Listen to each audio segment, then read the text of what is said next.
Fora da política não há salvação. Um canal e podcast para discutir política. Produzido por mim, o cientista político Cláudio Couto. Olá, bem-vindos a mais um Política na Veia. Esse programa aqui é uma parceria da Carta Capital, da TV GGN, do Luiz Nassif, do Fora da Política não há salvação, do cientista político Cláudio Couto. A gente vai falar aqui em vários assuntos, vamos falar inclusive das eleições americanas, que é a próxima preocupação, momento de tensão e angústia da humanidade, mas vamos falar do segundo turno, e se a gente pudesse resumir o segundo turno, seria como aquele filme, na verdade aquele livro que inspirou o filme, Nada de Novo no Front. Aconteceu exatamente o que estava mais ou menos desenhado. O PT conseguiu, de uma forma apertada, recuperar uma capital, ganhou Fortaleza, mas ali acho que a disputa também tem muito a ver com, quer dizer, o fato de ter ganhado de uma forma tão apertada tem a ver com o racha do grupo que dominou a política cearense por muito tempo, que era, de um lado, os irmãos Gomes, associados ao PT. O Ciro saiu dessa empreitada, o Cid ficou com o PT, mas isso, obviamente, criou um rebuliço ali, e os problemas e consequências, acho que para o pior deles, será para o Ciro Gomes, que acabou dando mais um passo rumo ao precipício, se é que ele já não caiu há muito tempo, ao apoiar o candidato bolsonarista em Fortaleza. Mas eu acho que, diante disso tudo que aconteceu, quer dizer, o resultado em São Paulo, o que aconteceu nas demais capitais, eu acho que o grande momento disso tudo, quer dizer, o que destoou dessa história toda foi esse crime eleitoral que o governador Tarcísio de Freitas resolveu cometer no domingo de manhã, como se estivesse falando do clima ou falando das concessões que ele vai fazer. Quer dizer, daquela forma distraída ali, jornalistas, fala que foi interceptado um salve do PCC para orientar voto, obviamente ele não fala inicialmente, o jornalista pergunta para ele para quem seria o voto e ele solta o bolso, sem nenhuma prova, sem nenhum tipo de investigação profunda para saber se aquilo era verdade. E, obviamente, isso repercutiu. Os jornais até falaram, Tarcísio de Freitas fez essa acusação sem provas, mas o sem provas se perde ali no meio, não importa. O efeito, de certa forma, que ele queria produzir, foi produzido, aliás, com uma história que é mais velha do que tudo, no tempo em que nem existia a palavra fake news, era mentira mesmo, boato. Há quanto tempo, há quantas décadas os políticos adversários não tentam associar a esquerda, principalmente o PT, ao PCC? Isso é clássico. Então, Nassif Couto, a gente tem esperado consequência para muitas coisas. O Bolsonaro já foi punido de alguma maneira, e aparentemente agora o procurador-geral Gonê Branco fará as demais denúncias, é o que se espera, né? Mas a gente tem visto uma lista também de impunidade em relação a esse tipo de comportamento, começando pelo Nassif e depois do Couto. Vocês acham que terá consequência dessa vez, no caso do Tarcísio, ou vai ficar por isso mesmo? Aí, pelo que a gente consultou aí de juristas e tudo, ele deveria ter os direitos políticos cassados. Teria que ser pelo TRE aqui de São Paulo. Mas dado a dubiedade do jogo hoje, aí, ao apoio que ele recebe da mídia, inclusive depois da negociata aí da Sabesp, eu acho difícil, porque você já vai ter o Bolsonaro fora do jogo. Se for usar as regras do jogo efetivamente, Tarcísio estaria fora do jogo, o Marcelo estaria fora do jogo. O padrão deles é jogar fora do jogo, né? Mas eu duvido que isso ocorra, né? Agora, foi bom para tirar a máscara do Tarcísio. O Tarcísio é o pior dos bolsonaristas. É negocista, ele passou pelo DENIT aí fazendo negócios para todo lado. O que ele fez com a Sabesp mostra uma falta de limites absolutas. A única coisa que ele tem, a não sei quando ele pega o martelinho dele para arrebentar madeira lá, é não ser histriônico. Mas ele é o pior exemplo do bolsonarismo, tido como gestor. Outro dia eu conversava com uma pessoa inepto, mas para a opinião pública, o que passa é a questão do Nunes, né? É o discurso e a falta de uma cobertura crítica, aí, tanto nas redes sociais quanto na mídia, né? Então, eu não acho que ele vai ser cassado, não. Eu também sou cético com relação à possibilidade dele ser cassado, assim como o Nassif, mas, evidentemente, é o que deveria acontecer, né? Eu, particularmente, vinha dizendo várias vezes que dou por líquido e certo que o Marçal perderá os seus direitos políticos, tendo em vista o conjunto de crimes que ele cometeu no processo eleitoral. Eu acho que o Marçal deve ter comemorado, né, esse crime eleitoral cometido pelo governador do estado, né? Porque, no fim das contas, né, se for ter que livrar o governador, vai ficar feio pegar o Marçal, né? Porque, afinal de contas, como é que você condena um e livra a cara do outro? Né? Então, imagino que, desse ponto de vista, pode ter sido interessante para o Marçal o Tarcísio ter cometido esse crime. Agora, se for pegar o Marçal, tem que pegar o Tarcísio também. Pau que bate em Chico, bate em Francisco. E acho que existem agravantes no caso do Tarcísio. No caso do Marçal, só para continuar fazendo a comparação, ele inventou uma história mentirosa e criou um laudo falso. Tem falsificação ideológica ali. Então, há um outro crime sendo cometido. No caso do governador, ele usou a estrutura do Estado, o cargo de governador, inclusive o espaço oficial do governo, chamou uma coletiva para interferir no resultado da eleição, no dia da eleição, abusando do poder que tem como mandatário que é. Se isso aí não é muito grave, eu não sei mais o que é. Ele precisaria o quê? Mandar a polícia prender o Boulos no dia da eleição? É isso que ele precisaria mandar fazer? Né? O que mais? Que tipo de abuso seria necessário? Ou seja, o governador cometeu um crime político, merece perder os seus direitos políticos, e a gente sabe que isso acontece dando aí uma inelegibilidade de 8 anos. Sou cético por conta de coisas que o Nassif mesmo apontou, porque, enfim, ele vem sendo aí uma espécie de queridinho de certos setores, né, dos meios de comunicação, né, o bolsonarista moderado, né, como alguns falam, né, é sensacional essa ideia, né? É o extremista moderado. Desculpa, rapidamente. Ele tema em desmentir, mas as pessoas insistem, né? Porque o gesto de domingo mostra mais uma vez que não existe a possibilidade de você ser bolsonarista e ser moderado. Extremista moderado, nazista de esquerda, palmeirense corintiano, tem umas coisas que não existem, né? O Padre Quevedo, se estivesse vivo aqui, ele falaria, isso não existe, né? Mas o caso do Tarcísio tem gente que quer acreditar que ele pode ser bolsonarista e moderado ao mesmo tempo. E mostrou que veio, né? Eu não lembro quem foi agora que eu vi usando a metáfora do escorpião, né? Aquela da fábula, né? Que o escorpião ele não consegue resistir à sua própria natureza, né? Vai lá e comete. Porque, veja, mesmo do ponto de vista estratégico, é uma burrice fazer aquilo. Porque a eleição, cá entre nós, já estava ganha pelo Nunes. Você acha que ele ganhou a eleição por causa disso? Eu não acho.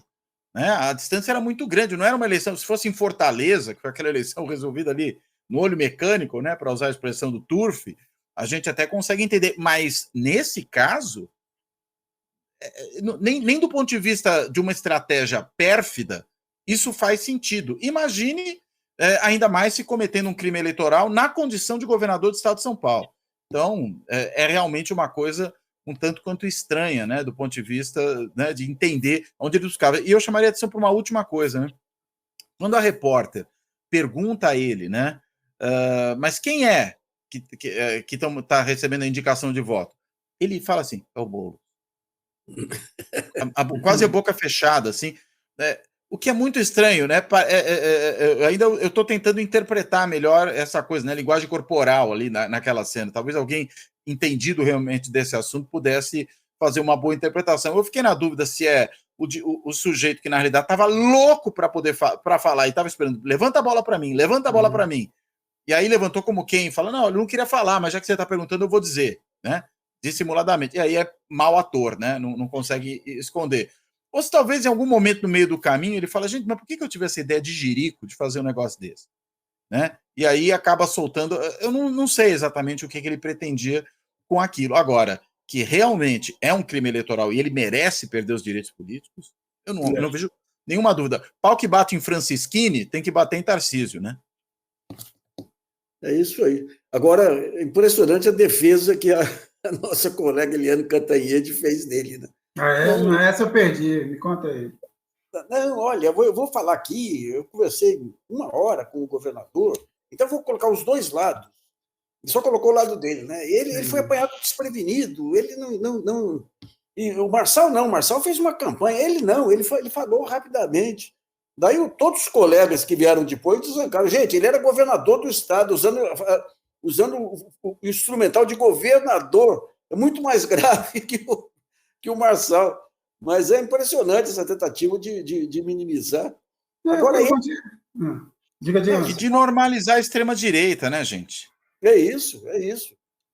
Agora mostra que é um cara de voo curto também, sabe? Um cara que não entendeu, que só entendeu, ou se entendeu só na hora H a gravidade do que estava fazendo.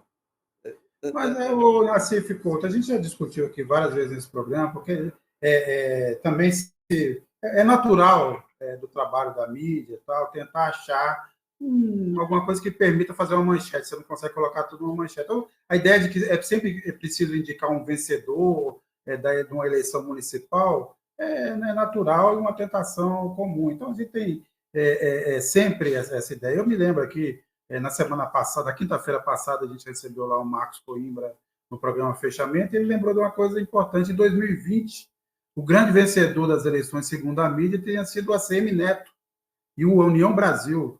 A ACM Neto, o União Brasil cresce, a ACM Neto será uma liderança nacional, e a gente pergunta onde é que está o ACM Neto nesse momento. Se o ACM Neto conseguir eleger 10 vezes o prefeito de Salvador, o que será o ACM Neto? Uma liderança local. Então, essa ideia agora que o Tarcísio emerge como uma liderança nacional, a grande vitória do Tarcísio, foi uma vitória, ele se colocou no lugar ele se apresentou para o jogo ao contrário do Bolsonaro, que queria só colher os louros da vitória, mas o fato o histórico das eleições brasileiras presidenciais mostra que os governadores de São Paulo fracassam rotundamente desde o fim da ditadura. Isso agora, Cabranos, ele só entrou nessa campanha aí porque, em caso de vitória do Pablo Marçal, ele seria desalojado como liderança bolsonarista aqui em São Paulo, né? E ele, digamos, a única coisa que ele tem que ganhou aí o apoio da... Tem uma colega nossa que fala elite. A elite é aquela molecada da Faria Lima lá, né? Foi a maneira como a falta de limites dele para privatizar a Sabesp. E trouxe esperanças que ele faria a mesma coisa com o Petrobras, né? Então não tem nenhuma das virtudes públicas aí necessárias para uma grande liderança, né? Era um burocrata militar que foi colocado no DENIT para fazer negócios na época, lá pela ingenuidade da Dilma, né? E a gente também precisa observar aí, Nassif, vamos falar um pouco desse empobrecimento da aposta no candidato para enfrentar o Lula, né? Vamos lembrar que o FHC foi o ápice, ganhou do Lula 2 vezes, aí depois a gente só vê numa curva descendente, né? Zé Serra, Alckmin, Bolsonaro, e agora a aposta é o Tarcísio. Que situação, eu diria, também para a direita. Aliás, o ponto que o Couto poderia analisar bem é o maior vitorioso dessa campanha, que foi a abstenção, né? Isso aí tem um significado importante. Acho que a gente precisa entender ainda um pouco melhor por que, né, que a abstenção foi tão grande assim, né? Não há ainda uma explicação tão simples, né, para entender o que aconteceu. Há uma série de coisas que podem ser, evidentemente, né, conjecturadas aí com relação a isso. Bem, você pode não estar tendo, né, uma atualização do cadastro de eleitores na medida do que seria desejado, né, e aí aquela história, né, vai aumentando o número de mortos que continua na base de dados da Justiça Eleitoral. Há uma questão também de atualização dos domicílios, né, que não acontece também na mesma velocidade, e aí as pessoas, na realidade, mudam e não atualizam o endereço eleitoral, e isso vai também produzindo, né, um aumento. Não é necessariamente soma dessas coisas, né, pode ser uma soma delas. E há também um dado que é a facilidade para a justificativa da ausência na eleição, que agora é possível por meio do e-título, né, daquele aplicativo que é excelente, né, que é muito útil, muito prático. A gente consegue, inclusive, pedir a mudança de domicílio eleitoral usando o e-título, que eu mesmo fiz isso, né, recentemente mudei de lugar de residência e aproveitei, né, para pedir ali a atualização do domicílio eleitoral, simplesmente usando o e-título. Agora, se por um lado tem essa possibilidade, né, por outro lado, as pessoas podem falar, bem, já que é tão fácil assim justificar, acho que eu nem vou votar, né? E aí acaba acontecendo esse tipo de situação, né? Você aumenta muito, né, o número de pessoas que acabam não indo votar e, claro, né, isso prejudica a representatividade do pleito. Mas, enfim, tudo isso aqui que eu estou levantando são especulações, são coisas que me parecem possibilidades, que nos permitem entender o que aconteceu, mas acho que a gente não tem ainda uma explicação clara do que efetivamente ocorreu. Bem, a gente recebendo aqui alguns comentários, o Marcelo Pereira Braga. Será que mais esse crime eleitoral acabará em impunidade? Bem, Nassif e o Couto já comentaram, provavelmente sim. A Irene Vieira da Silva. Só vimos esse crime. Fuçando, essa é a ponta. E o José Eduardo Cruz. Em Fortaleza, o PT teve que fazer uma aliança brava para poder ganhar. O Carlos Almeida pergunta, Nassif, Couto, Sérgio, o que acharam da sabatina do Boulos com Marçal? Isso prejudicou ou ajudou os 40% do Boulos? Eu acho que foi um acerto. Eu acho que foi um acerto o Boulos ter ido nessa sabatina por uma razão muito simples, né? Porque ele não tinha muito mais de onde tirar eleitor que não fosse de uma parte do eleitorado do Marçal que tinha migrado para o Nunes. E para poder chegar nesse eleitorado, o caminho mais curto era realmente usar o Marçal, né, como interlocutor, né? E no fim, acho que a sabatina foi tranquila para o Boulos. O Boulos se saiu bem nessa conversa, saiu melhor que o Marçal, ele estava mais à vontade, inclusive, que o Marçal nessa conversa, eu diria. Agora, não é suficiente, né? E ficou claro isso.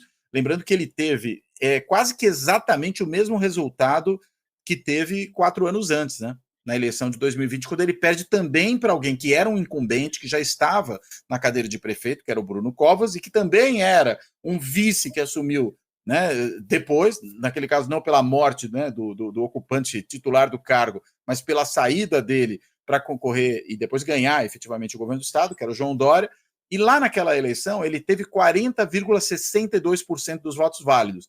Nessa agora, ele teve 40,65% dos votos válidos. Foi uma diferença de 3 centésimos, né? Ou seja, ele cresceu 3 centésimos, quase que exatamente a mesma coisa, o que mostra também um certo bloqueio, né, para esse crescimento. Além de disputar com o prefeito no cargo, e há uma tendência muito forte à reeleição, e nesse ano nós tivemos aí mais de 80% de taxa de reeleição, há essa questão de que o Boulos, pelo jeito, enfrenta ali um bloqueio na cidade de São Paulo, que mesmo botando mais dinheiro na campanha, há coisas que dinheiro não compra, né? E redução de taxa de rejeição talvez seja uma delas.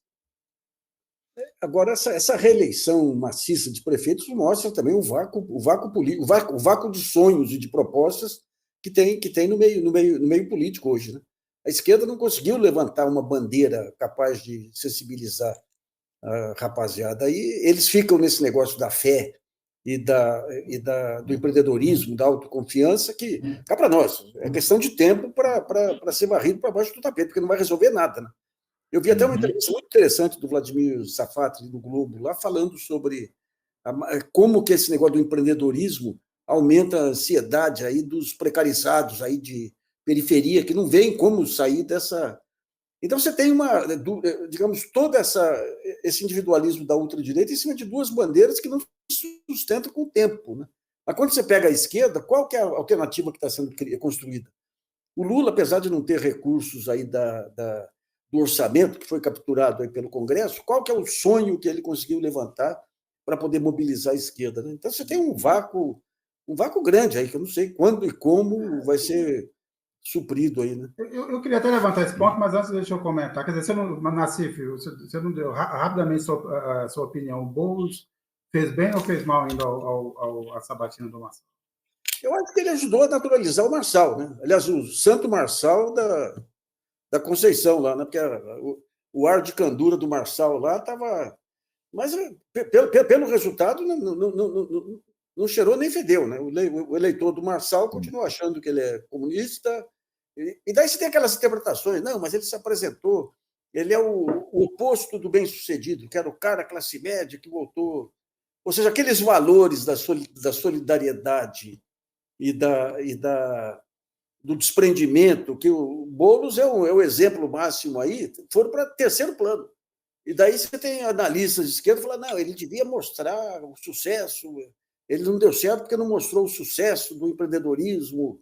Você tem um empreendedorismo social, que é o que faz o Boulos aí, que é o que ajuda a construir nações, né? Mas essas bandeiras não pegam... Mas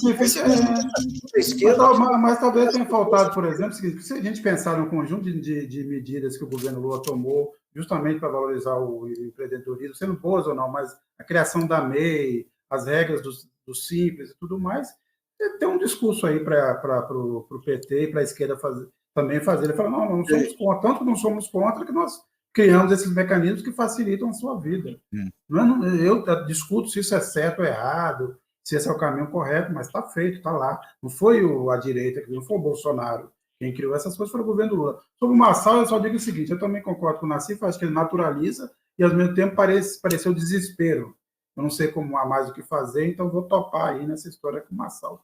Essa é a minha avaliação. Quanto à reeleição, queria levantar também, Nassif, que a gente não pode esquecer não só do orçamento secreto, mas das políticas que foram sendo tomadas ali no final do governo Bolsonaro, de renegociação, que deram caixa para as prefeituras.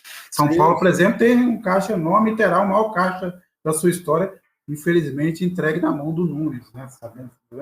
Veremos o que ele vai fazer com esse dinheiro, mas o fato é que são muitas obras, muitas coisas, obras eleitoreiras, mas o dinheiro do orçamento secreto, da forma como foi distribuído, acho que vai explicar em grande medida essa taxa de reeleição. O Couto até pode me corrigir que tem, se eu estiver errado, mas me parece que tem uma relação muito grande, não, Couto? Só queria lembrar uma coisinha aí, que quando o Haddad tentou mudar a planta básica aí do IPTU, o Tribunal de Justiça impediu. Né? O Haddad que ajudou a renegociar a dívida de São Paulo, também, além daquela permuta aí com o SEASA, tudo, ele ajudou a resolver a dívida de São Paulo, mas se pegar os problemas que enfrentou aqui com o Tribunal de Justiça, quando ele reduziu, você pega a bandeira principal do Dória quando entrou, foi acabar com ciclovia e acabar com redução de velocidade de trânsito. Né? Ou seja, São Paulo não é uma cidade que está preparada para, digamos, os princípios modernos aí de urbanismo, não. Mas, olha, bem, deixa eu só pegar um pouquinho. Você falou a coisa do Marçal normalizar. Veja, eu não acho que ele normaliza o Marçal, né? Quando ele vai ali. O que ele está, enfim, tentando fazer é ter o contato com o eleitor do Marçal. Né? Eu acho que o Marçal, enfim, estava no jogo de qualquer maneira, né? E mais, boa parte dos problemas ele vai resolver depois na justiça com o Marçal. Acho que essa é a questão. E há uma ação do Boulos contra o Marçal na justiça por conta daquela questão ali do laudo falso. E acho que esse tipo de coisa se encerra ali. Se ele tirasse essa ação, aí a gente poderia dizer que ele está normalizando, mas caso contrário, não. E tinha uma outra coisa, desculpa, eu acabei aqui esquecendo. Sobre o orçamento secreto e também caixa das prefeituras no fenômeno da reeleição. Não, eu acho que isso sem dúvida nenhuma, né? Houve levantamentos que foram feitos agora, inclusive mostrando que aquelas prefeituras que foram as campeãs de recebimento de dinheiro de emenda tiveram uma taxa de reeleição que não foi só acima dos 80%, como na média, mas ela chegou a ser, né, onde houve disputa da reeleição, uma taxa que beirou os 100%, foi de mais de 95%. Ou seja, você evidentemente tem um efeito aí desse processo. A gente tem uma lógica aí de retroalimentação, né? A gente sabe que o melhor preditor que há da eleição para o Congresso, para a Câmara dos Deputados em particular, 2 anos depois é a eleição de prefeito. Né? Então ela é um antecipador do resultado que será a eleição para a Câmara. Não antecipa a eleição presidencial, mas antecipa sim a eleição para a Câmara. Por quê? Porque você tem ali uma grande rede de partidos, né, que se forma na base municipal, né, com prefeitos, com vereadores, que vão trabalhar em prol dos candidatos a deputado federal, que uma vez se elegendo, retribuem isso por meio de emendas e acabam alimentando também a máquina no município que ajuda a reeleger prefeitos e vereadores. Então você tem uma lógica aí de retroalimentação entre esses dois processos. E aí, claro, com essa engorda brutal que nós tivemos das emendas orçamentárias nos últimos anos, era de se esperar que isso se refletisse. E se refletiu. Lembrando que os partidos do chamado Centrão, eles são partidos que, no nível municipal, historicamente são fortes, e note, eles vêm crescendo eleição após eleição.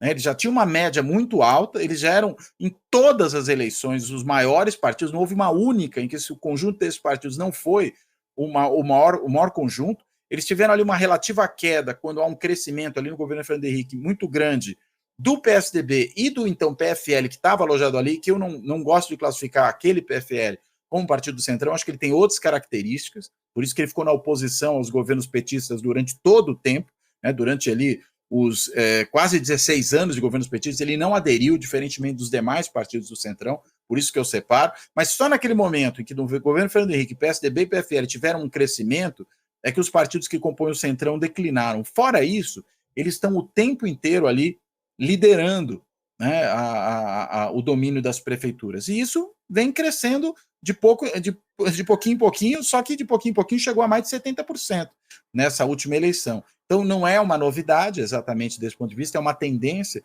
que vem se desenhando e, claro, reforçada agora pelas emendas orçamentárias.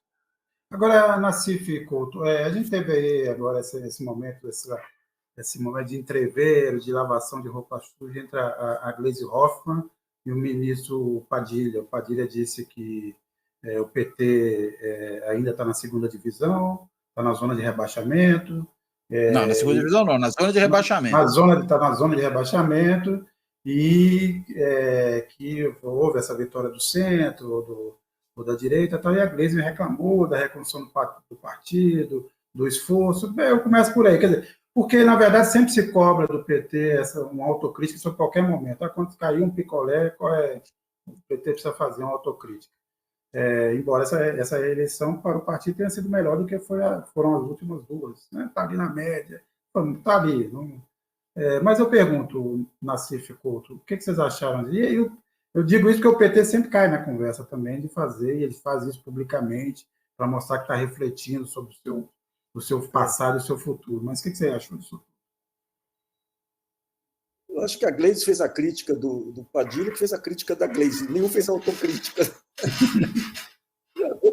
Do lado do Padilha, você teve todo esse processo de negociação, ele está amarrado, né, com essa maioria do Centrão, que fez com que o orçamento fosse apropriado pelo Centrão. Então, digamos, se o orçamento teve um papel relevante nessas eleições, e teve um papel relevante, a incapacidade do governo e do Padilha de negociar foi um dos fatores. Se tinha condições ou não, são outros 500.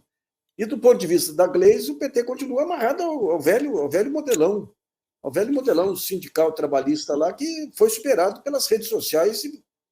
É um jogo complicado, né? Porque você tem essas gerações que surgem políticas, elas surgem amarradas a um momento histórico, né? A UDN surge quando você tem uma classe média urbana mais autônoma em relação aos coronéis, o PTB surge quando você começa a ter o trabalhismo ali, o PT surge na industrialização do ABC, e as diretas consagram o PSDB e o PT como os partidos que conduzem as diretas e a Constituinte, né? E de lá para cá, você teve alguns episódios que poderiam ter promovido alguma mudança e não houve. E a grande mudança ocorre na década de 10, quando você tem a militância digital, que era inicialmente de esquerda. Era casa fora do eixo, era marcha das mulheres, não sei das quantas aí. E as portas foram fechadas para esse pessoal. Mesmo quando você tem as manifestações de 2013, as portas foram fechadas para esse pessoal. Então, essa renovação, quem pegou esse bonde foi a direita com os influenciadores e com o padrão, depois, aí dos algoritmos, né? E agora, como que você retoma? Por exemplo, você tem que ter a grande bandeira da direita é o individualismo. A esquerda deveria ser o progressismo aí deveria ser as formas de articulação social, que não apenas dos movimentos sociais, mas também das pequenas empresas, mas também das médias empresas, mas também da articulação entre setores diversos, né? E essa bandeira está solta aí, não tem quem pegue essa bandeira. Ou você tem modelos tipo nacional desenvolvimentismo, aí, tipo Ciro Gomes e tudo, ou você tem uma tentativa de fixar em movimentos sociais exclusivamente, e daí você deixa um mundo desorganizado, desestruturado aí nas mãos da direita. Aí, porque a direita ela não precisa ter projeto, ela basta propor a destruição do projeto que não funciona. Eu, na realidade, acho aí que é muito contrastante, né, a posição do Padilha e a posição da Gleisi. Eu entendo que, na realidade, você tem, no caso do Padilha, a posição de alguém que percebeu que a coisa está feia e está reconhecendo o fato de que a coisa está feia, de que é necessário produzir algum tipo de mudança de estratégia, e apontou isso, e a Gleisi que está querendo livrar a cara dela, porque ela é, enfim, da direção do partido, que é, em grande medida, responsável por esse desastre que foi essa eleição para o PT. E eu digo desastre por quê? Porque concordo com ele plenamente. Está na zona de rebaixamento. Né? Continua na zona de rebaixamento. Mas foi melhor do que foi em 2020? Foi. né? Como se em 2020, vamos lá, para pegar o exemplo do Campeonato Brasileiro, tivesse em 20º lugar, né? Agora, em 2024, não, 2016, melhor dizendo, 2016, porque foi quando teve o debacle, né, do PT, né? Tivesse em 20º lugar, aí conseguiu em 2020 subir para 19º, né? E agora conseguiu chegar a 18º. Está melhorando, né? Está melhorando, mas continua na zona de rebaixamento. Tendo o presidente da República. Não, teve, mas isso a gente está falando da eleição Não, municipal. mas eu digo o seguinte, ele, mesmo tendo o presidente da República, ele conseguiu crescer minimamente. Sim. Não, mesmo tendo. Embora, enfim, eu acho que essa relação não é direta. Podia ser melhor. O PT cresceu justamente quando teve a presidência da República, né? Lá atrás. Né? Quando teve o Lula, né? Entre 2003 e 2010, o PT cresceu muito. O ápice foi em 2012. Já governo Dilma, mas antes das jornadas lá de 2013, que derrubaram a popularidade do governo, e ali começou o inferno, né? Abriram-se as portas do inferno em 2013. Mas até 2012, o PT foi crescendo. Foi o ano que ganhou a cidade de São Paulo, mas além da cidade de São Paulo, ganhou um grande número de prefeituras. O PT e a esquerda, no modo geral. Aí, 2016, com o Lava Jato no ápice, com a recessão lá produzida pela política econômica da Dilma, e também com o impeachment acontecendo naquele ano, foi o caos. Né? Aquilo foi o caos, e aí perdeu 60%. Olha o número. 60% dos prefeitos e vereadores, e não conseguiu se recuperar mais. Então, eu acho que quando o Padilha faz esse diagnóstico, ele está coberto de razão, é isso mesmo. Agora, precisa saber o que vai fazer diante disso, no que está errando, por que não chega nessa população. É bom lembrar de uma pesquisa que a Fundação Perseu Abramo fez lá em 2017, que fez com moradores das periferias e que já mostrava certas expectativas mudando, numa mudança que reflete as transformações no mundo do trabalho. O PT não conseguiu fazer um adornamento do seu discurso. Agora, recentemente, o Carlos Arbe, que é o presidente da Fundação Perseu Abramo, diante da lembrança que muita gente está tendo dessa pesquisa da Perseu Abramo de 2017, falou, não, veja, mas depois daquilo saíram várias outras pesquisas mostrando coisas diferentes. Ele, verdade, ele vai até enumerando. Mas nenhuma das coisas diferentes contradiz o achado da pesquisa de 2017. São outros aspectos que também têm que ser levados em conta. Ah, mas as pessoas querem menos burocracia do Estado. Achado da pesquisa de 2017. Está lá. Surpreendeu o pessoal da Fundação Perseu Abramo. Ah, mas o pessoal também quer carteira assinada. Encontrou uma pesquisa. Tudo bem, claro. Se o cara está no emprego formal, ele quer ter carteira assinada. Se ele vai para o mercado, se ele não é alguém que trabalha por conta própria. Agora, se ele trabalha por conta própria, ele quer menos burocracia. Essas coisas não são opostas. Né? Elas são, na realidade, coisas que precisam ser conjugadas. Tem que ter um projeto político que dialogue com essas pessoas. Se não, vai perder voto para o Pablo Marçal, vai perder voto para a extrema-direita e vai perder voto para os partidos do Centrão, como está perdendo. Né? Tanto está que o resultado está aí, no nível municipal. E no nível federal, uma coisa é a eleição para presidente com o Lula. Será que outro candidato do PT consegue o mesmo resultado ou vai bater nos 40% que nem o Boulos bateu na cidade de São Paulo? Acho que é essa a questão. E mesmo a boa votação que Lula e Haddad tiveram na cidade de São Paulo em 2022 reflete muito a rejeição ao bolsonarismo. Mas com o Bolsonaro não sendo candidato, mesmo sendo um candidato apoiado por ele, a gente sabe, né, apoiado mais ou menos, né, porque né, ficou envergonhado, quis vir para São Paulo, não se envolveu, falou que o Marçal era mais bonito que o Nunes e tal. No fim, o próprio Nunes não queria saber dele, nem agradeceu ao Bolsonaro no discurso, no que, aliás, tem toda a razão, porque o Bolsonaro não ajudou em nada, muito pelo contrário. Mas, enfim, lá em 2022, aquele resultado, ele pode ter sido enganoso. Olha aí, ó, potencial da esquerda na cidade de São Paulo. Não, era o potencial do antibolsonarismo na cidade de São Paulo. E ele não vai se refletir necessariamente na eleição municipal da mesma forma que ocorreu na eleição nacional. Eu acho que o PT está precisando entender, porque não foi um problema só na cidade de São Paulo, foi um problema país afora. Ele conseguiu crescer um pouco, né, lá em Pernambuco, conseguiu crescer um pouco, né, no Ceará, né, e mesmo assim atrás do PSB no Ceará, né, e na Bahia alguma coisinha, mas fora isso, é um resultado péssimo. E no estado de São Paulo, é o pior resultado em décadas para o PT na disputa municipal. Então, é preciso repensar. Só que a Gleisi, claro, ela não quer repensar nada, porque para ela tá bom do jeito que tá, né? Ela parece um pouco Ciro Gomes, né? Aquele cara que quanto mais se ferra, mais acha que tem razão. Né? A Gleisi é assim também. A Maria Lúcia Almeida Silva, Boulos, na verdade, perdeu por conta de tantas mentiras contra ele. O José Cruz, a Semineto agora é imobiliário, está comprando Salvador inteira. E tem uma pergunta do Lázaro Bilac aqui, Couto e Nassif. O Ciro Gomes morreu politicamente? 100%. Morreu e perdeu a família, viu? As duas coisas.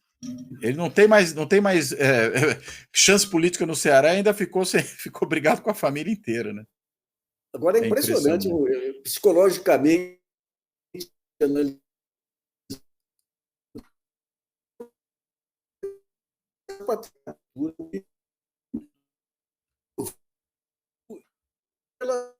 arrancou. Inacreditável. Foi fiel a Dilma, de repente deu o ele falou: o Lula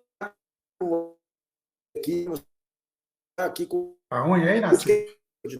Eu não tô conseguindo entender o que o Nassif disse, está picotando muito a fala dele. Picotando. Sua conexão está ruim, Nassif. Espera aí, vamos esperar um pouco. Bem, vê com o Nassif. Bem, Couto. Não, justamente essa história. Além de tudo, Nassif está de volta? Não? Que é justamente o seguinte: você tem. Eu estou de volta. Sim ou não? Bem. Eu estou no quarto aqui, que a gente fazendo umas mudanças aqui, estava a porta fechada, não estava pegando sinal aqui. Então, o Haddad ofereceu para o cargo vice-presidente do sabendo que ia assumir a candidatura quando o Lula fosse empichado aí de vez. E o Ciro não quis, achou que aquilo era humilhante lá, que era ele ficar em segundo plano. É uma questão de ego. Exclusivamente uma questão de ego. E ele, provavelmente, em 2018, mais aguerrido que o Haddad, teria condição de ter barrado em 2018. O sonho, e outros, o pacto de Moncoio, o Lula sendo negociador na frente, tendo ao lado o quebra-estaca aí, que é o Ciro Gomes. Né? E ele tem ideias boas do ponto de vista de projeto de país, e tudo, mas jogou tudo fora por conta de um ego descomunal. Né? Hoje eu tenho dúvida. O sentimento é um péssimo guia para a ação política, né? Não, hoje eu tenho dúvida, inclusive, se são ideias mesmo que ele defende, ou se ele estava ali na onda para ser o candidato progressista fora do PT e abraçou o nacional-desenvolvimentismo por uma questão de oportunismo. A ideia do Ciro, eu não consigo só entender o seguinte: como é que ele quer ser o candidato que vai ocupar esse espaço capaz de atrair o voto do bolsonarismo e desse centro, sempre em busca da terceira via, com um projeto nacional desenvolvimentista? Eu não consigo entender. Você consegue entender? Como é que você convence essa... Como é que você convence o quê? Que eu não entendi a última coisa. A imprensa só dá resposta para ele. Ter um projeto nacional desenvolvimentista e almejar ter o voto da terceira via e do bolsonarismo. Olha, fica difícil, né? Esse negócio de fazer a quadratura do círculo dá um trabalho danado, né? Mas eu acho que o problema do Ciro maior é, na realidade, o profundo ressentimento que o guia na ação política. Acho que esse é o grande problema. Né? E aí, consequentemente, dá nesse tipo de coisa que a gente viu agora. Ele conseguiu, de 184 prefeituras no Ceará, 184, ter o seu partido, o PDT, né? Porque o PDT que sobrou no Ceará corresponde ao Ciro Gomes, ganhou 5 prefeituras. 5, em 184. Isso dá o tamanho do Ciro no seu estado. Né? Ou seja, ele se reduziu a pó no seu estado. E foi algo que ele se esforçou muito para conseguir produzir a sua própria destruição. Você não pode negar isso. Né? O Ciro se empenhou desde a sua viagem para Paris, em 2018, depois, na sua campanha, de novo, que ele terminou lá com um percentual ridículo de votos, agora, né, em 2022, e agora, né, em 2024, ele conseguiu ser ainda mais aniquilado com essa situação, né, em que ele simplesmente acaba se inviabilizando, né, com um resultado tão ruim para ele no seu próprio estado. Né, e ainda, né, com a possibilidade, eu ouvi essa conversa sendo feita esses dias, de que ele pode ser até expulso do PDT, né, porque, afinal de contas, foi apoiar bolsonarista, né? Não só isso, né? Grande parte, eu acho que desse afundamento do PDT, que tinha saído muito bem das eleições de 2020 para prefeito, em relação com o Ciro, porque foi o que eles perderam no Ceará, justamente para o PSB do Cid. Né? Esse, você faz boa parte da conta da desidratação do PDT tem a ver com essas derrotas no Ceará. O Nassif está de volta? Estou de volta. Nassif? Eu acho que estou, né? Opa! Então, tá, diga lá. Eu acho que estou. Não, é isso aí, é isso aí. Para mim, é o maior caso de suicídio político aí que eu já vi que era um cara com enorme potencial. Ele não era um garotinho que pegava, entrava, conseguia crescer e inicialmente sumia. Ele tem um mas esse pode ser, você pega o Pedro Simão, o varão de Plutar, apoiando uma candidatura de direita também. Então, esse pessoal, quando perde a perspectiva assim, sai dando para todo lado e vai se enterrando cada vez mais. Né? É interessante, porque esse modelo cearense lá veio lá de trás, ainda com o PSDB, era em torno de um senador, que era do Centro das Indústrias, lá do Ceará, que deu uma rejuvenescida na política do Ceará, com o Tasso Gereissati, com o próprio Ciro. Mas o Ciro sempre foi esse porra louca. Né? Eu lembro a primeira conversa que eu tive com o Ciro, aqui em São Paulo, ele criticando o Mário Covas. Mário Covas, que matou a chance dos dois grandes nomes do PSDB poderem ir para o governo. O Collor, quando eles montaram o Ministério de Notável, o Serra e o Collor pediu. E Covas, ele nem conhecia, primeiro com o nosso. Então, digamos, depois ele, no plano real da fazenda, defesa as teses liberais. Então, ele é muito inteligente, efetivamente, mas ele vai que nem uma biruta de aeroporto. Daí, com o Mangabeira Unger, ele se concentra nesse final desenvolvimentismo, da consciência. Mas essa questão da terceira via que estavam falando, ele ganhou espaço na mídia que era anti-Lula. Se ele fosse um candidato favorito, os temas que ele defende seriam escravos imediatamente pela mídia. Né? Então, agora, a gente tem vivido uma ilusão, eu acho, não só no Brasil, tem vivido uma ilusão global de que existe uma espécie de centro-direita que não se renderá ao extremismo, vai colocar linhas vermelhas. E é o seguinte, a adesão é muito... Você que falou, o Nassif citou o Pedro Simão, e é isso, a adesão é mais rápido do que a gente pensa. A resistência é zero. Basta o cara bater na porta, não é chutar a porta, não. Tocar a campainha, o cara já abre a porta para a extrema-direita. Isso está acontecendo no mundo inteiro. Eu estou aqui em Lisboa, em Portugal, e os movimentos do PSD, que é o PSDB português, em direção às políticas do Chega, da qual ele não precisa para governar nesse momento, é aterrorizante. Quer dizer, a agenda anti-imigração, que não é um problema real em Portugal, ao contrário, ajuda no superávit da Previdência, ajuda no funcionamento da economia, porque falta mão de obra, tem filhos, então impede que Portugal tenha um decréscimo de população, virou um problema, e agora eles estão com uma série de políticas para barrar a migração em Portugal. E assim, está acontecendo em vários lugares. E no Brasil nem se fala, a gente fica acreditando que vai ter aí, não tem. Esse é o grande problema, talvez. A extrema-direita, a direita virará a extrema-direita nesse andar da carruagem.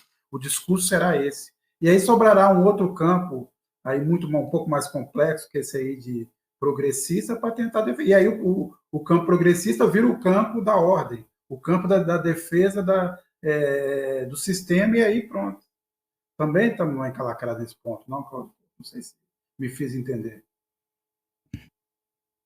Eu concordo com você, né? Essa é, no fundo, o problema da normalização, né? Porque quando você acha que está tudo certo em fazer aliança com a extrema-direita, você está normalizando de fato a extrema-direita. Né? Se a gente pensar no que, por exemplo, foi historicamente a relação dos partidos, né, predominantes na França, né, tanto da direita como da esquerda, em relação à extrema-direita, o que a gente vê ali é que você tinha o que eles chamam de cordão sanitário, ou seja, não se faz aliança com esses caras, não se pode dar espaço para eles, né? Porque se der espaço para esses caras, eles, na realidade, vão produzir o que a gente muito bem sabe, que é o quê? É o autoritarismo, é o fascismo, é a destruição das políticas públicas, é esse tipo de coisa que esses caras vão produzir. Então, uma direita até responsável, mesmo uma centro-direita, não faria esse tipo de aliança. Mostra que a nossa não é. Que para a nossa qualquer negócio está valendo, né? Daí, se aliar com o Bolsonaro, buscar o apoio dele, topar tirar foto com ele, né? Abraçá-lo, né? Fazer menção a ele, aceitar que ele indique o vice, né? E, enfim, e até a extrema-direita dissimulada, né? Essa que faz de conta que come com talheres, né? Como o Tarcísio de Freitas, a gente vê no que deu, né? Tema da nossa conversa de hoje, tema principal, comete crime eleitoral usando do cargo de governador para esculhambar com o adversário político, né? E acha que está tudo certo. Ou seja, não se pode normalizar a extrema-direita, mas a nossa centro-direita faz, o que mostra que o compromisso dela com a democracia é muito baixo, né? Ou então ela é completamente maluca, né? Acha que não vai dar em nada e a gente sabe que o risco existe. Nassif, está aí, Nassif? Nassif caiu, voltará. Mas, Paulo, vamos falar um pouco também, quer dizer, vamos falar um pouco das eleições norte-americanas. No dia 5 de dezembro, a maioria dos eleitores irá às urnas, a votação já começou, quem pode, quer, deseja votar pelos Correios já está fazendo, a eleição já está em curso, mas o dia 5 é o dia lá, terça-feira, um dia que a maioria dos eleitores irá às urnas. O Trump continua numa escalada de delírio, a gente estava falando aqui de xenofobia, tal, de fascismo, a ponto de, pela primeira vez, a Kamala Harris e os democratas usarem o termo nazismo para se referir ao Trump, e aquele comício no Madison Square Garden não deixa dúvida nenhuma, né? Não só pela simbologia... Sim, o Jamil Chad escreveu um ótimo artigo sobre isso, inclusive, né? Mas é isso, a escalada sem fim, né, do Trump, então, mostra que está muito mais exposto a uma radicalidade no segundo mandato. Segundo, também há vários sinais de que ele está mais, vamos dizer assim, mais juridicamente ou estrategicamente preparado para colocar em dúvida o resultado das eleições, o que pode fazer com que esse processo demore muito mais e crie também toda aquela instabilidade que a gente viu. O que aconteceu em 2020, por conta daquela demora, a gente teve o Capitólio. Não dá para imaginar. Você imagina o que a gente poderia ter, Cláudio Couto? Você acha que pode ser mais grave do que o Capitólio? Ou você acha que as instituições americanas, como se diz aqui no Brasil, estão firmes e vão aguentar um período longo de incerteza? Não, período longuíssimo de incerteza. Eu não sei se as instituições necessariamente aguentam. Elas aguentaram da última vez, né? Não quer dizer que elas vão continuar aguentando, sobretudo se a gente tiver, por exemplo, um Trump com maioria na Suprema Corte, no Senado e na Câmara. Né? Se você tiver isso, imagine o risco que se corre. E ele agora, vindo declaradamente numa posição muito mais raivosa e muito mais extremista do que teve no momento anterior. Né? Então, não é pequeno o perigo que os americanos estão correndo. Acho que, na realidade, o risco é grande, né? E eu, se fosse os americanos, colocaria as barbas de molho ali, porque o perigo é realmente muito grande de você ter uma ruptura, né, da institucionalidade democrática nos Estados Unidos. Nassif, está aí? Voltou? Mas Nassif ainda continua com dificuldades, assim que ele puder... Nassif, sim ou não? Reapareceu, Nassif? Deu para entrar?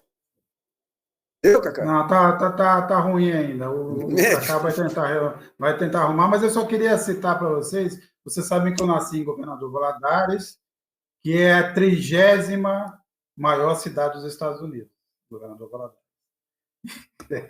Então é o seguinte, Governador Valadares nesse momento tem uma... Hã? Tá me ouvindo, Nassif? Estou dizendo que na minha cidade, Governador Valadares, que é 30ª... Eu estou ouvindo, mas eu não peguei. Não, estou dizendo que em Governador Valadares, a minha cidade, que é a 30ª maior cidade dos Estados Unidos, tem lá um outdoor dizendo que o Trump tem 99%, e eu gosto dessa precisão, tem 99,9% de chance de ganhar a eleição. Ele só não, muito preciso mesmo. O risco é a fraude. Então, que todo mundo em Valadares tem que apoiar o Trump contra a fraude. E ele que está prometendo aí deportar, assim, fazer uma deportação em massa e estabelecer pena de morte para os migrantes. Meu Né? Deus. Esse ponto. Agora, as pesquisas continuam sendo ali muito parelhas, está muito indefinido, né? E eu acho que a grande dúvida, a grande dificuldade, o que deve estender por muito tempo a apuração, porque as diferenças em alguns estados decisivos ou é zero ou é um ponto percentual, tal.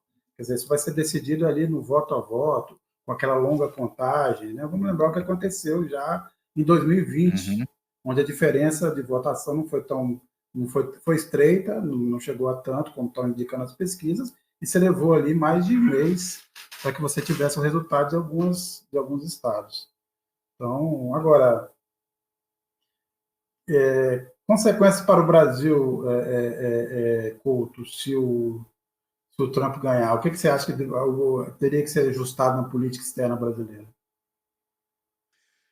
Olha, acho que primeiro a gente teria que ter muita cautela, né? E eu não sei se a gente teria que ajustar tanta coisa assim na política brasileira, né? Na política externa, quero dizer. Né? A gente, evidentemente, já tem uma postura em relação aos Estados Unidos, seja o governo democrata, seja o governo republicano, de muita cautela, porque a gente sabe que os americanos são amigos até um certo ponto só, né? Se fosse diferente, a gente teria uma postura muito distinta no estabelecimento de certos acordos de comércio, né, na forma como eles se relacionam com outros países da América Latina e não só conosco, e a gente sabe que isso não é assim, entra governo democrata, entra governo republicano, e isso não muda de forma tão significativa. Eu, na realidade, aguardaria para ver o que acontece, né? Não mudaria nada em relação ao que vem sendo a política externa até agora. Agora, o que a gente tem que saber é, se houver no Brasil com o governo Trump, um risco de ataque à democracia, como nós tivemos aqui no governo Bolsonaro, tanto no período eleitoral como depois, no 8 de janeiro, aí sim a gente pode imaginar que o governo Trump teria uma postura muito diferente daquela que teve o governo Biden, que realmente teve ali, talvez por uma das primeiras vezes na história dos Estados Unidos, uma postura de defender a democracia num país latino-americano. Né? Acho que nunca isso tinha acontecido antes, aconteceu finalmente, né, em 2022 aqui no Brasil e no comecinho de 2023. No governo Trump, eu acho que a coisa seria muito diferente. Na realidade, o que a gente correria o risco de ter é um apoio do Trump, um governo Trump, ao golpe de Estado no Brasil. Né? Não tenho dúvidas a esse respeito. Então, eu acho que, na realidade, a gente tem que simplesmente ter essa cautela de saber o risco que corre, mas, de resto, é seguir a linha tradicional da política externa brasileira na relação com eles.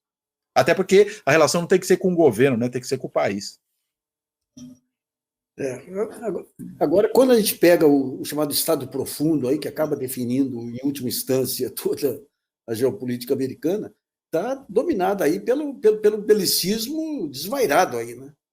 Você pega o caso de Israel, o caso da tentativa agora de avançar em cima do Irã e tudo. Então, em cima de todo esse processo tradicional, digamos, da diplomacia americana, você tem a ameaça chinesa aí e essa perspectiva de perder a hegemonia, né, que acaba levando a loucuras aí, como nós já tivemos aí em outros momentos do século também, né? Então, tudo isso ligado a essa onda de ultradireita, ligado até que ponto? A gente teve, por exemplo, no período do Trump, o comandante do Exército que recusou uma exploração política do Trump. Você se lembra, né, que o Trump andou com ele na frente de uma igreja lá e ele deu uma manifestação pública rejeitando qualquer tentativa de politização do Exército. Agora, com o enfraquecimento das instituições, com o Congresso sendo cada vez mais republicano, com o Partido Republicano cada vez mais do Trump, com a Suprema Corte aí sendo tomada, até que ponto? E com as Forças Armadas, com a diplomacia da guerra se impondo aí, é um momento muito perigoso, viu? É muito perigoso, especialmente para o Brasil, que é uma peça-chave, digamos, nessa disputa BRICS, ONU, China e Estados Unidos. Né? Agora, eu queria só ressaltar assim, a quebra de uma tradição. A gente sabe que, ao contrário da mídia brasileira, que é totalmente partidarizada, mas se coloca como isenta, né, acima do bem e do mal, nos Estados Unidos, os jornais têm a tradição de declarar voto. Né? O New York Times, por exemplo, a vida toda por praticamente toda a sua história, declarou voto nos democratas, mas não faz do jornal New York Times um jornal partidário. E agora a gente teve a quebra de tradição em dois casos, o caso do Washington Post e do Los Angeles Times. O Washington Post, que é do Jeff Bezos, da Amazon, a gente já discutiu aqui os interesses, ou como os interesses, como o pensamento de extrema-direita e republicano, trumpista, está ligado ao Vale do Silício, e esse caso do Los Angeles Times, que no fim das contas ninguém entendeu exatamente por quê, mas a filha do atual dono, que é um empresário de origem sul-africana, disse que foi por conta do apoio do governo Biden ao massacre que Israel está produzindo na Palestina. A gente sabe se é verdade ou não, isso não está muito claro. Eu sei que isso, no caso do Washington Post, gerou demissões, reclamações, mas também é um fim de uma tradição, né, de um certo período. Vamos dizer assim, talvez marque também mais um sinal do fim do século XX, de certa forma, quando a gente pensa na importância que os meios de comunicação tinham na declaração do voto, na colocação de suas posições. Mas é um sinal de que as coisas estão muito mais complexas na política americana, não, Nancy? Foi o mesmo processo dos anos 20, né? Quando você tem um sistema de informação que era em cima de jornal escrito, apesar de ter a grande maioria de analfabetos aí. Eles organizavam a informação. Você podia ser contra ou a favor, mas você tinha o eixo organizador da informação. Quando vem rádio e começa a desestruturar esse eixo aí, você tem uma desestruturação de todo o modelo da democracia ocidental que tinha nos jornais uma das âncoras. Né? Você pega aqui as multinacionais americanas, quando vêm, ou canadenses, quando vêm para o Brasil, o que elas traziam junto? Uma agência de publicidade e contratavam juristas brasileiros para... Eram os três caminhos, o partido, a justiça e a mídia. Né? Quando vem aí a internet, a informação digital, é outra desestruturação, é muito mais ampla. Eu lembro, eu tenho no meu livro aí que eu conto a história, por exemplo, da Associação dos Rifles nos Estados Unidos, que passa a dominar as ferramentas e resolve enfrentar os grandes veículos. O New York Times faz uma campanha nacional contra o New York Times, que só não dá certo porque houve um massacre em uma escola na Pensilvânia lá, que provocou uma comoção geral nos Estados Unidos.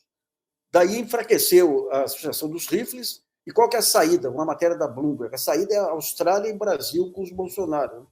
Então, você tem uma desestruturação de toda aquela ordem econômica e de valores. Você pega aqui, quando... Lá atrás, nós tínhamos 3 ou 4 aqui enfrentando aquela loucura da mídia lá, de guerra cultural. A guerra cultural que já vinha em cima desses novos paradigmas aí, né? Aquela ordem construída, digamos, do politicamente correto, que é um conjunto de valores, você podia até achar que tinha um pouco mais de exagero aqui ou ali, mas foi uma ordem construída passo a passo por um momento civilizatório pós-guerra.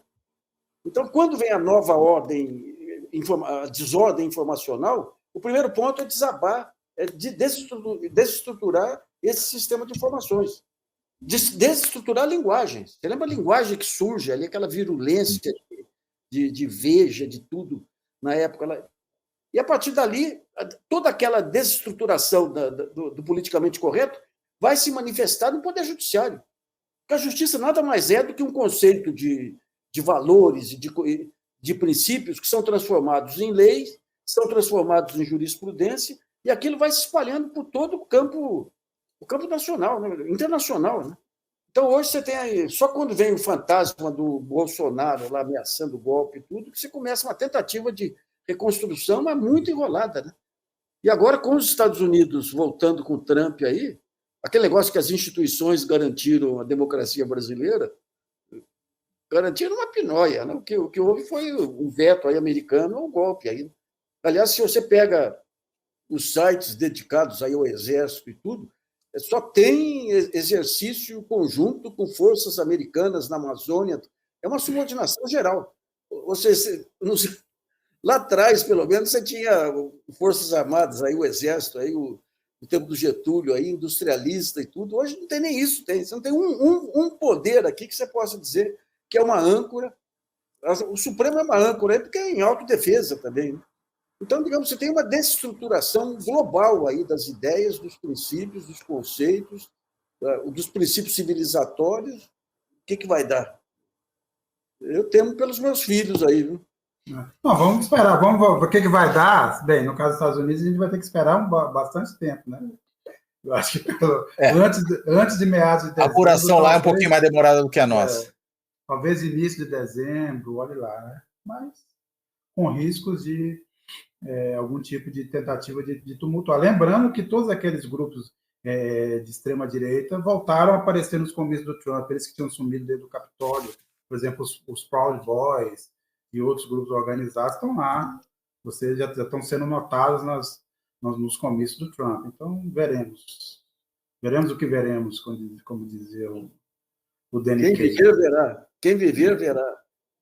Bem, Nassif, Couto, até a próxima. Agradeço quem nos acompanhou e continua acompanhando aqui não só esse programa, mas todos os canais, o GGN, o Fora da Política Não Há Salvação e a Carta Capital. Até a próxima. Um abraço, pessoal. Até a próxima, gente. Um abraço aí para todo mundo. Fora da Política Não Há Salvação. Um canal e podcast para discutir política. Produzido por mim, o cientista político Cláudio Couto.